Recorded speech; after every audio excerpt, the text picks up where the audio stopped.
ఎలా ప్రసంగం చేయాలి, ఎలా వర్తమానం ఇవ్వాలంటే, ఐసీయూలో ఒక పేషెంట్ని బ్రతికించడానికి ఒక డాక్టర్ తాపత్రయపడతాడే.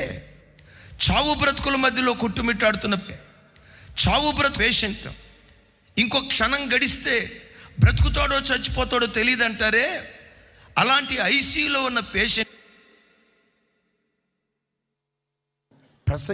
ప్రసంగికుడు కూడా వర్తమానం ఇచ్చేటప్పుడు అంత ఇంటెన్షన్తో, అంత ఆత్మ తీవ్రతతో, అంత జాగ్రత్తతో ఏ డాక్టర్ అయితే ట్రీట్మెంట్ ఇస్తాడో ఆ పేషెంట్ బ్రతుకుతాడు కదా.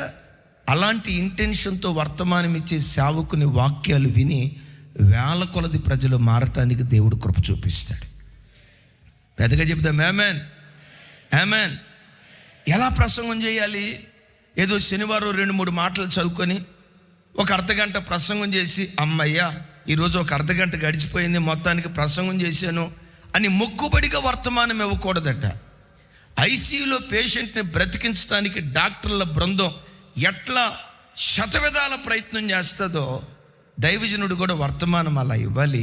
ప్రార్థనాపరుడు కూడా అలా ప్రార్థిస్తే అలాంటి వ్యక్తులు ఏ రంగములో ఉన్నా విజేతలుగా నిలవబట్టడానికి దేవుడు కృప చూపిస్తాడు.